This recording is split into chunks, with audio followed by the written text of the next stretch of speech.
Welcome to another episode of the SNA Speakeasy. Today, we are very pleased to have a guest. Her name is Gracia Liu-Farrer. She's a professor, I believe, right here in Tokyo. To start out, why don't you please kind of give a sort of a brief introduction to who you are and how it is that you came to study the immigrant community in Japan? Okay, as you introduced, Michael, I'm Gracia Liu-Farrer. I'm a professor of sociology at Waseda University. I teach at the Graduate School of Asia Pacific Studies. Yeah, I've been in Japan for over 20 years, on and off.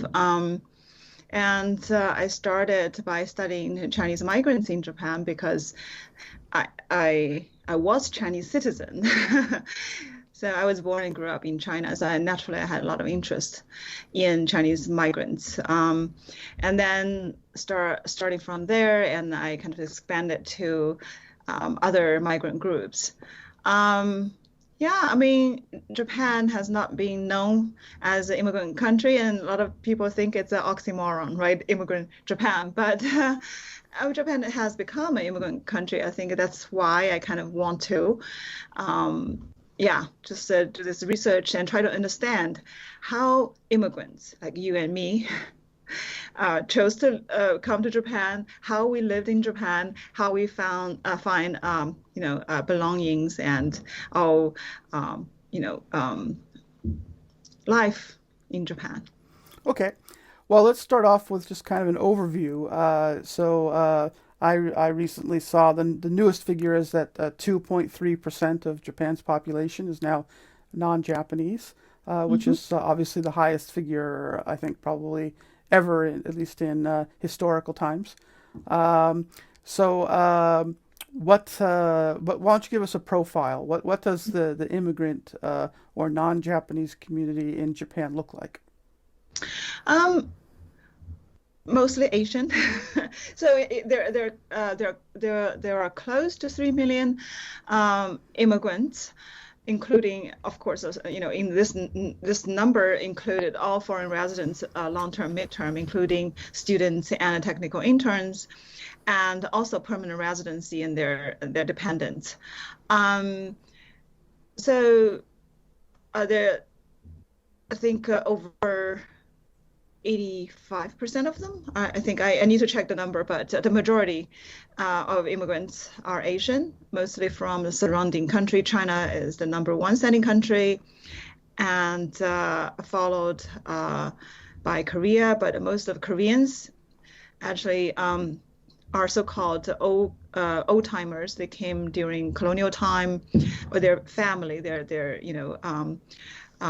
parents or grandparents came during colonial time. So newcomers, Koreans, are relatively smaller population. And number three now is Vietnam, and followed by Philippines. Right. You mentioned that number three is now Vietnam, and actually the Vietnamese are the fastest growing community of foreigners in Japan. Why is it that the Vietnamese are growing while so many others are kind of not growing quite so quickly? Well, if you look at a Vietnamese population, half of them are students, the other half of them are technical interns, right? So Vietnam is a useful country and is a major labor source for Japan right now. Because Japan needs a lot of manual service labor, and there's Japan suffering from this aging population and labor shortages, so they naturally look around for labor, and Vietnam is like ideal source of labor because the average age there is relatively young, and also Vietnam reminds me of China 20, 25 years ago. Now, the economy is rising very quickly, and the inequality, social inequality is rising. So a lot of young people aspire to go abroad. So Japan happens to have these opportunities, and it's easy to come over as international students, and also there's a labor demand. So a lot of them have come. When I came to Japan in the 1990s, some of the largest communities at that time were Iranians and Brazilians, but Right. they seem to have kind of hit a wall, and many Mm. of them yeah, actually reduced their communities over these last couple of decades. So, what happened with sort of what we might call, I guess, the unsuccessful or the immigrant communities in Japan? Why did they, why did those communities at one point look like they were really growing and then kind of peter out? Right, because they came through different channels. I think how you came really mattered. So for the Iranians that you mentioned, they came mostly on short-term visitors visas. Actually, Iranians didn't need a visa to come to Japan. Japan had a visa exemption with Iran since 1974, I think, and terminated in 1992. And because a lot of people came after the Iranian War, the revolution, no, actually after the Iraq-Iranian War. And so in late 1980s, many people in the economy was destroyed, and many people came to Japan to work and stayed on illegally. And it became a problem, so Japan terminated, the short-term visa exemption. So many people were deported, and many people returned. But those who remained, oftentimes married Japanese people and stayed on as spouses and doing business and etc. The Brazilians they came through this visa category called long-term resident. Basically, it was a category created to bring in those ethnic Japanese back. But then it became a main channel for manufacturing labor. So many of them were, recruited by the temp agencies to work in Japan. And when this Lehman shock hit in 2008, and then the manufacturing sector collapsed, so many of them lost jobs, and Japanese government actually repatriated many of them and offered money for them to go back. So you can see the biggest immigrant community obviously is Chinese and the Filipino. These are especially the Chinese community, they came through different kinds of channels. And as students, actually, you can go to university and eventually stay on, right? You have this possibility to continue your residency, and it can convert your visa to different categories. So many Chinese students who came since 1980s and during 1990s and even now, they want to come to Japan because they want to work and they like living here, and then they just stayed. And according to my calculation, 1/8 of Chinese students who have ever come to Japan stayed in Japan. So that's a very significant number. And also Chinese, because of the population and also because Japanese companies recruited a lot of technical workers and engineers from nearby countries. And so China is also has been the biggest sending country. Now Vietnam is rising in the position as a sending country for skilled labor as well. So all kinds of labor. So basically, I think Vietnam. So I don't know whether Vietnam's going to be like China, but you can see it will have more and more long-term settlers in Japan. So Um, diversity matters. and do we have any idea about the proportion between sort of white collar, highly skilled workers and blue collar workers among the immigrant community in Japan? Well, okay, to put it that way, I wish I had to put out all the statistics. According to Ministry of Health, Labor and Welfare, among 1.6 million, around 1.6 million foreigners were working in Japan. And it's very difficult to say that the actual so-called skilled labor, highly skilled professional category, engineers and all those, or as the kind of visa that Michael you have, only around 20% of people, and then you have about a quarter of the population labor force as technical interns. So they are either mostly manual labor. And another quarter are so-called people who have a work permit, but their visas were not employment visas, so like students. Hmm. So we have a half of the labor force, either students or technical interns. The rest are so-called people who don't really need employment visa. Those are long-term residents, and the most of long-term residents are, so-called Nikkei Brazilians, and they are manufacturing workers. So I think the majority of the foreigners working in Japan are in service or blue-collar jobs. Okay. Well, let's move on a little bit from the profile to kind of the broader issues. Mhm. We saw even quite recently, I think it was in 2018 under the Abe administration, there was a diet session which was more or less devoted to a discussion of foreign labor issues. Mhm.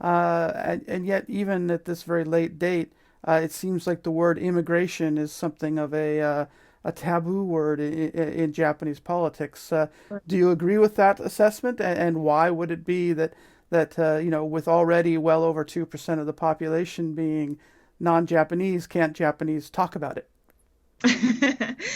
Right. I think the purpose of this book is just to, critique that sort of attitude. Yes, your assessment is correct because Japanese elite, the political elite and government still avoid the label immigration or immigrants, or to label Japan as an immigrant country, or the policies of recruiting labor as immigration policy, even though, a lot of those visa categories can be converted to eventually long-term settling, like a permanent residency.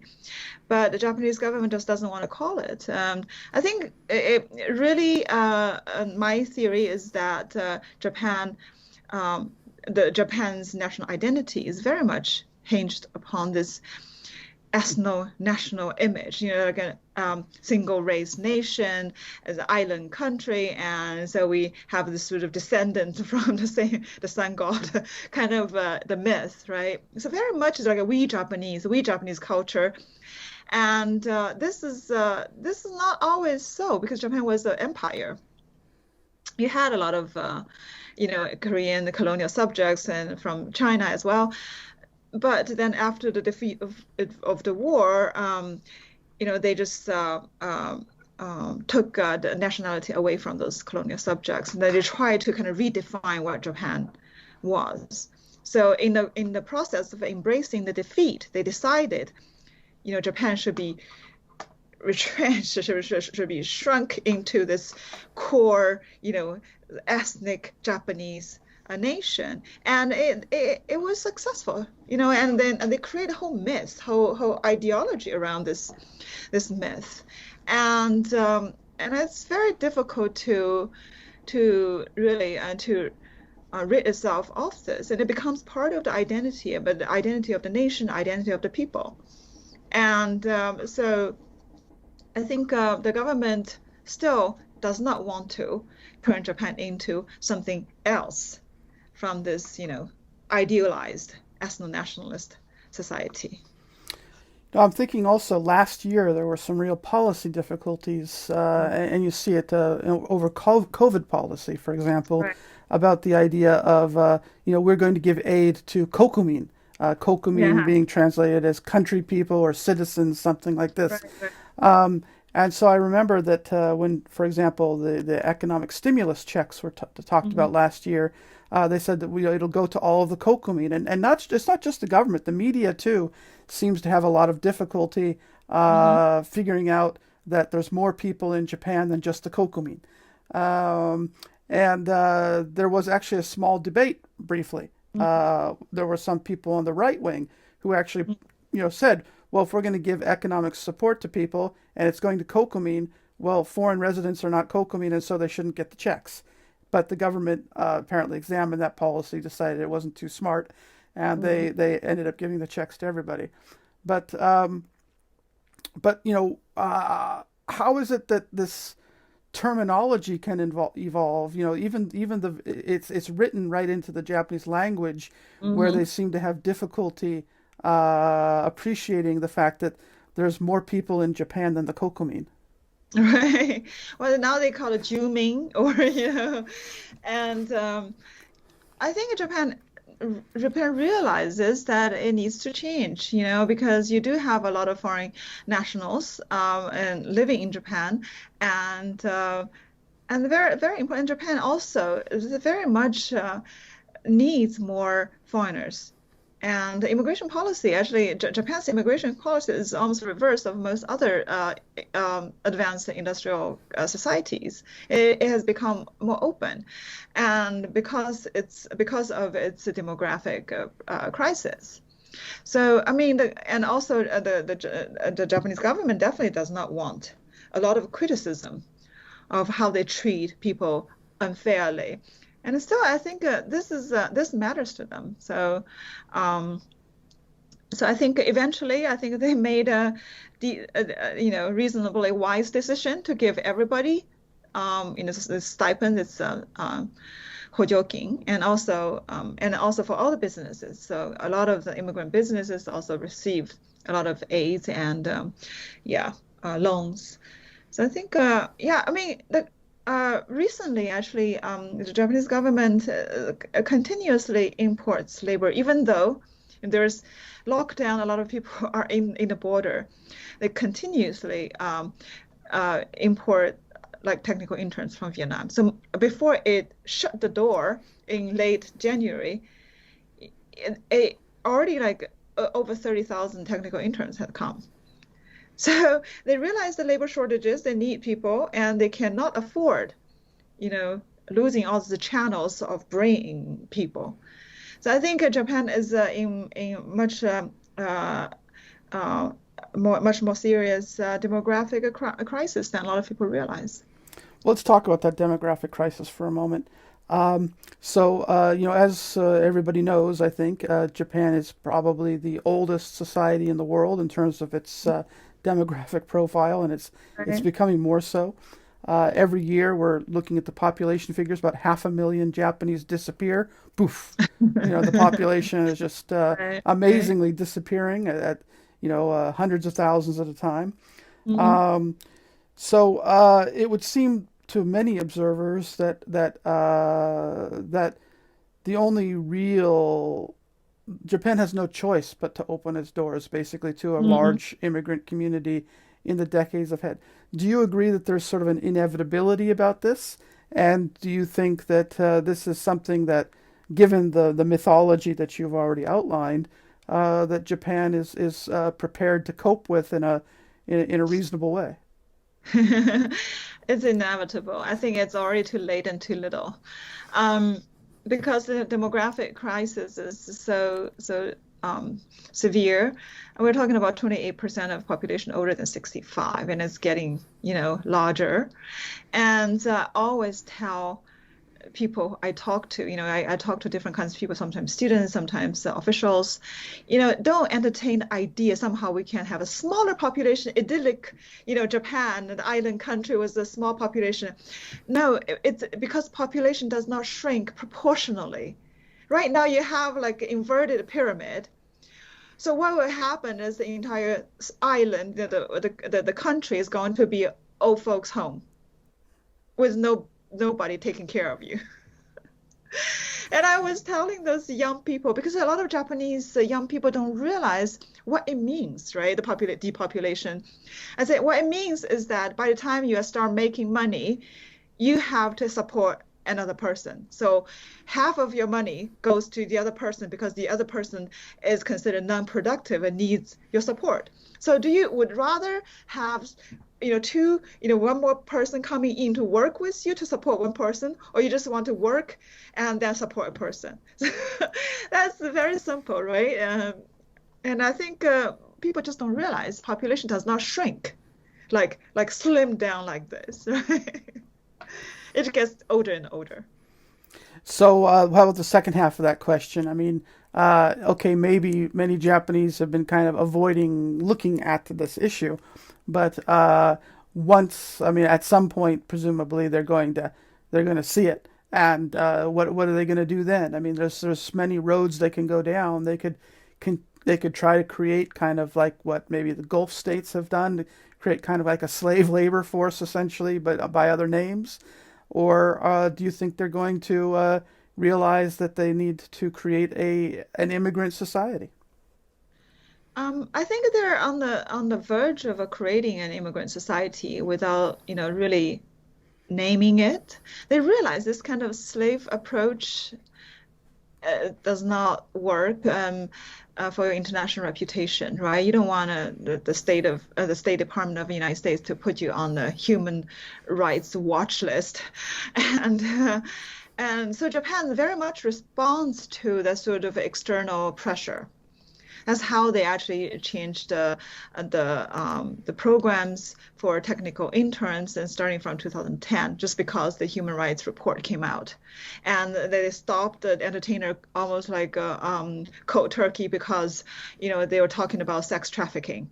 So Japan very much responds to the international society's critiques, especially the American critique, and so. It's not going to create a kind of slavery, even though the technical intern program is very much, sometimes almost like indentured labor, right? You're contracted to one employer, and the employer can do anything to you, right? And you don't have the opportunity to really change. So I think the reason, and you mentioned the 2018, like December, they passed this Reform Act for Immigration Control and the Refugee Recognition Act, that to allow about 350,000 manual workers or service workers to come in, basically, so-called specified skilled workers to come in. That's just like the first time they would allow people who work with their hands to come into Japan as employees. And this actually is potentially allowed flexibility. So, this is just a step toward that direction. Unfortunately, it hasn't been very successful recruiting people. Most of the specified skilled workers are former technical interns so far.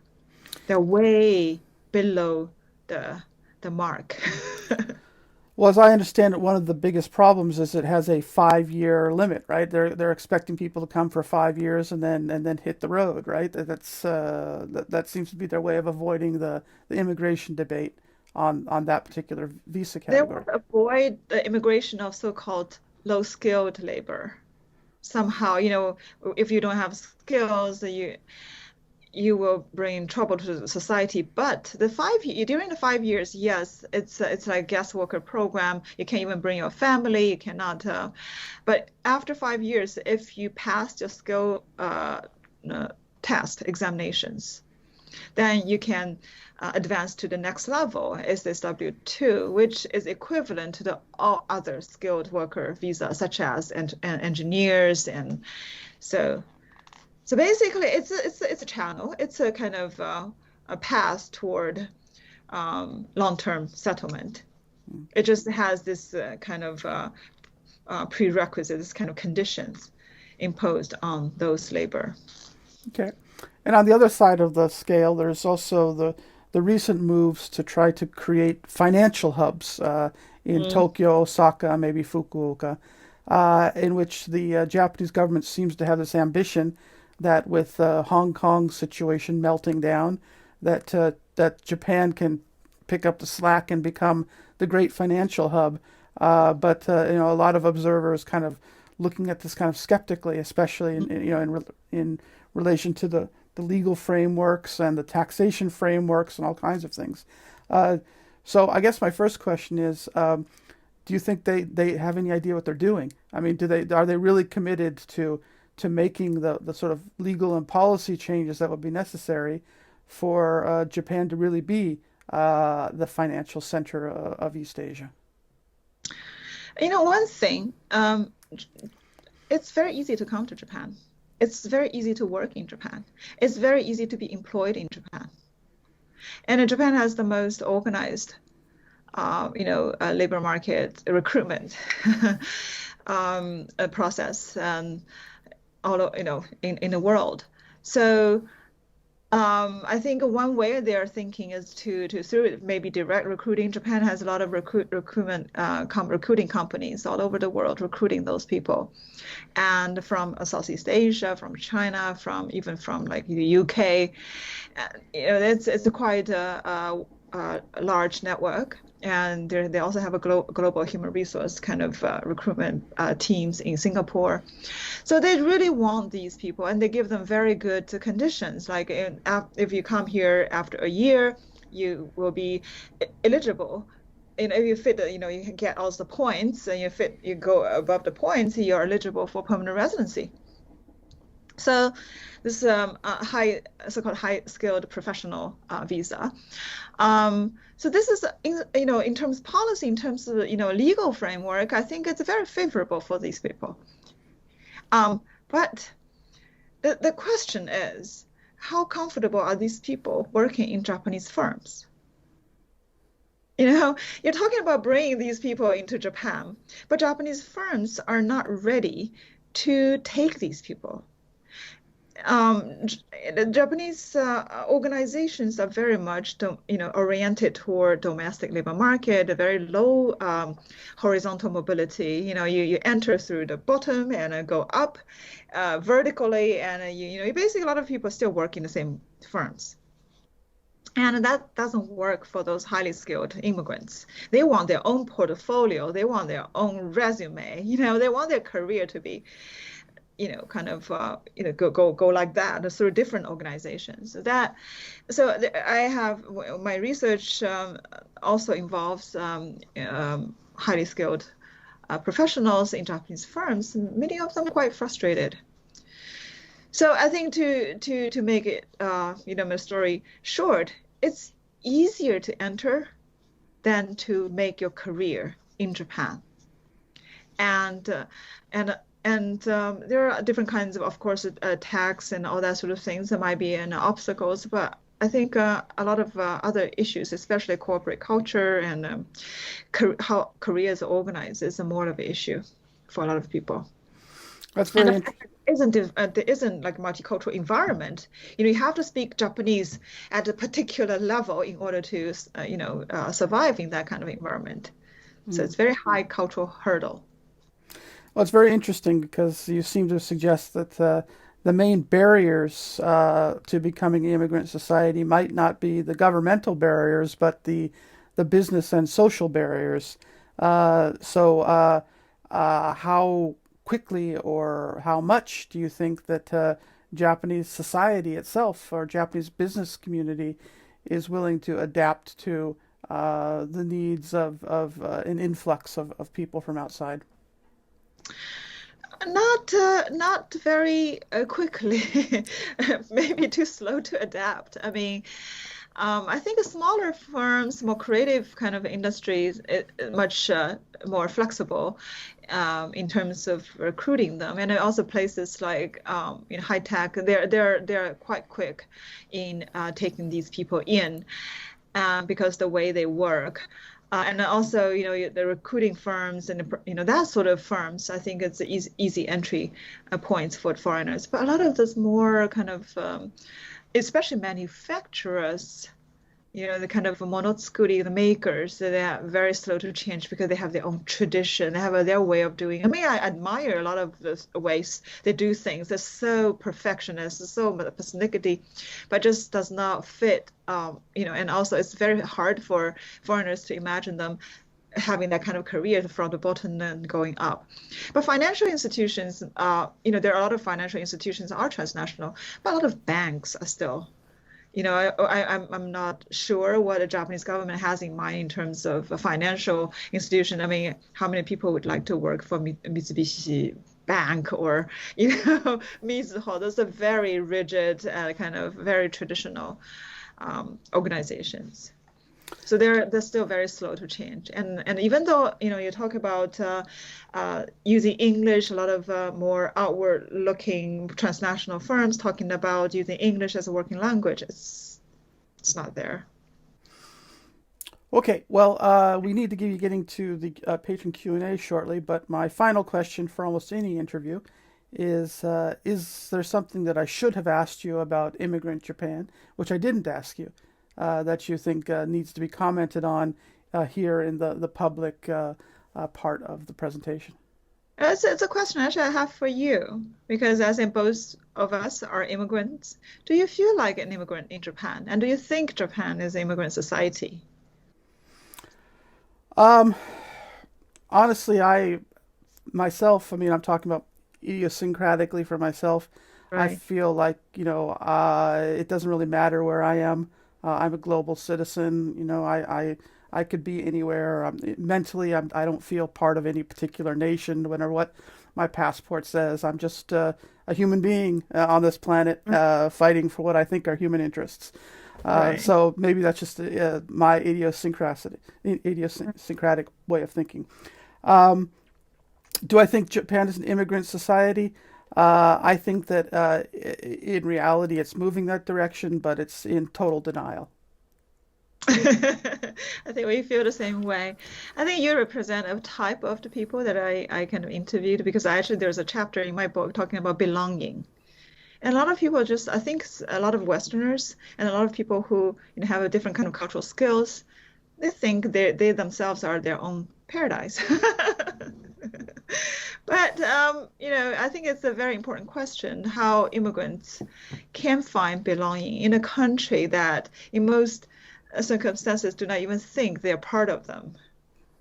Right. This is actually the whole purpose of my book and also my research. So it would be interesting to discuss with people. Okay, and now we need to discuss with some other people, and that is the SNA patrons who have graced us with their presence. So.